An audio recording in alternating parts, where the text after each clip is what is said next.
Hey guys, Peter here to do an album review. Today I'm here to tell you all about the latest album from Windrose, Wintersaga, out September 27th on Napalm Records. This album has 9 tracks, 50 minutes in length, and is the band's 4th full-length album.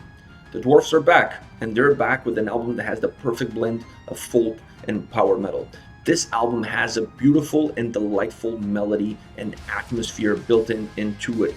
It's an album that offers an overall crescendo to it. It offers an overall progressive and uprising in terms of intensity, in terms of melody. You just feel like this album is growing as it's playing along, and that is not only growing, is moving forward. It has a forward, upwards momentum to it. The album starts off with Of Iron and Gold, an almost 3-minute long intro track. In my opinion, this is really an intro track that then bleeds into Wintersaga, which is also the name of the record. In the middle, you're going to get There and Back Again, which I would consider to be a folk power metal ballad. I don't even know if this is a thing, but to me, it sounds like that. It has all the elements of a song that has a power metal, folk metal, and then an overall ballad feel to it. Beautiful song. To me, one of the tracks on this record that really emphasizes and showcases the vocal range that you're going to get on this record. Absolutely, from a vocal perspective, this song is phenomenal. It really has all the different condiments that you would expect for a song of this nature to have, but it also offers you a glimpse into the overall vocal track that this album has to offer. A magnificent song, a song that offers perhaps a little bit of a dip in intensity, but the way this album is created, the way that they put together the overall structure of the album, even in a song like this that perhaps offers a little bit of a dip, you don't really feel that dip, because all the elements around it are still so well put together that the song still feels like it's moving not only forwards but upwards, like I mentioned before. So even though there's a little bit of a dip in intensity, it's so little and so unnoticeable that you still feel like this album is still taking you all the way up.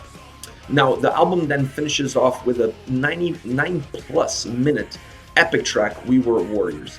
This song is absolutely magnificent, perfect closing to this record, and the perfect climatic moment of the record. Because like I said, this is an album that always feels like it's taking not only forward but upwards, this song being the perfect climax, the perfect closure to this album, because it offers all the different elements that you got throughout the whole record. Everything is put together, combined in this one 9+ minute epic track. What a journey this album is. Now, overall, I feel like this album has 2 main condiments, 2 main elements that really tie in the whole record together.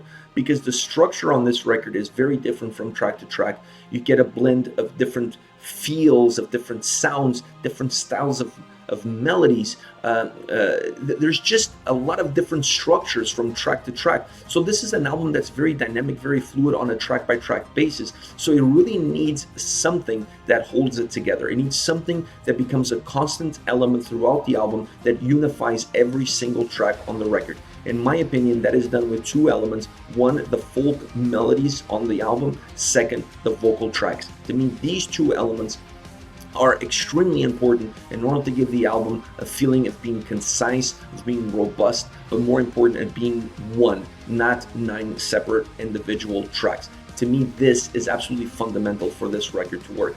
The way they did it from a vocal perspective is they used a lot of choirs, backing vocals, acting like choirs, to really emphasize, to give volume and thickness to the overall vocal track on the record. It really gave a sense of community, gave a sense of togetherness, and overall made the album have a lot more volume from that perspective. And that was an absolute constant from the beginning of the record all the way to the end. They change it ever so slightly here and there, but those elements are present on almost every single track, with the exception obviously of the first track on the record. The other element, like I mentioned, is the folk melodies. Obviously the melodies do change from track to track, but the way they're constructed are very similar on every single song. That allows for every song on the record to have these 2 common elements, the vocals and the melody, holding everything together, because everything else is changing, everything else is fluid, everything else is moving. The fact that the melodies are constructed in a very similar way while offering different sounds and different approaches allows the record to feel very concise, very thick, and very together. It really allows for the record to play as a record and not just 9 disconnected tracks. So I really like how they created this album. I like the dynamics that they incorporated into this album because it allowed the album to have an overall delightful mood. It really has a happy feel to it. So it's a record that captivates your attention, that has absolutely magnificent moments throughout, but more important to me is a record that leaves you with a smile on your face by the time you finish it. It's powerful, it's delightful, it's beautiful, it's melodic. It's all of those things put together in one single record.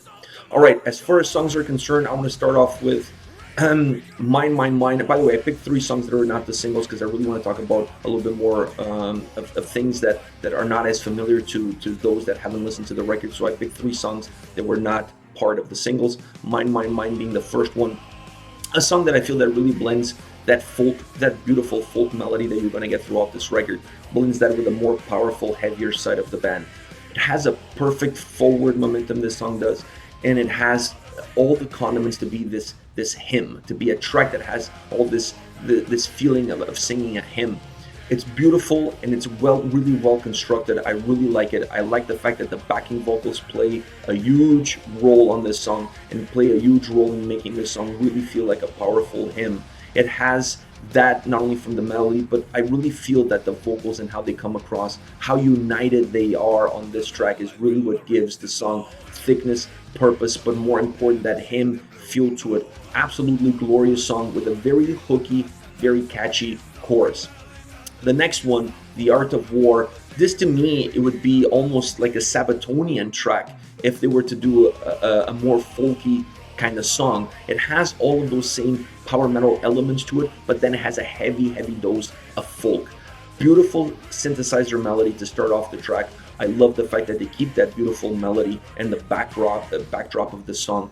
So it's not like it's just there at the beginning and it disappears. No, they use it in the backdrop, and to me that's very important in order to give this song a very powerful and robust melody and sound throughout. A song that has an also very powerful chorus, very hooky, very catchy. One of the reasons for it is that a lot of repetitions of the chorus that allows for it to become ingrained in your memory and to become extra hooky, if that's even possible.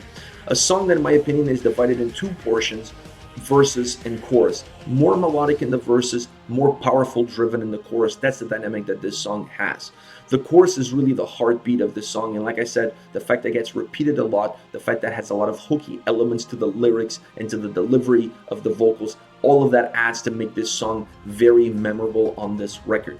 Last but not least, The King Under the Mountain, powerful and epic track. It really has volume and thickness in the vocals, and that is matched by thickness and heaviness of the drums and guitar combo. To me, these 2 elements of vocals, drums, and guitars are really working in parallel on this track, to alternate who's going to give heaviness and thickness to the song. And so they alternate between the 2. One time is one, the other time is the other. They just feel like they're always interconnected in how they approached this track with those 2 very different elements. The chorus in this song also has backing vocals as part of to add thickness, but also push the chorus forwards and upwards. It's something, like I said, they use throughout the record in different ways, but I really like how they use it in this song, in the chorus specifically, because it just added that thickness that it really needed in order to push it through. The track overall has a great tempo to it. It almost feels like soldiers on horseback riding into battle. It has that sort of momentum to it. It has that sort of heaviness to it. It's a song that just really feels like it's always moving you along as the way it starts all the way to the end. It has a vocal bridge, which I thought was absolutely magnificent, by the way. It's towards the bitter end of the song, when perhaps you were expecting a solo of some kind, either a keyboard solo, a guitar solo, a violin solo, something. You were expecting something of that nature in order to break the song and create a gap between the first 2/3 and the last third of the track. They decided to go with a vocal bridge instead that is stripped down at the beginning, but then the same way the song always feels like it's gaining momentum, even that vocal bridge feels the same way. It feels like it starts off stripped down and then it's gaining momentum as it progresses, and then it matches the tempo that the song had before it, because that vocal bridge really pumps the brakes on the song, really slows down the track, but then as it starts to gain momentum, almost like a snowball, it also starts to gain tempo, and then it matches the overall tempo that the song has to offer. and it's one of the most epic tracks on this record without a doubt. Alright guys, this is it. This is Wind Rose with Wintersaga, out September 27th on Napalm Records. Really magnificent album from these guys. Really the perfect blend of folk and power metal.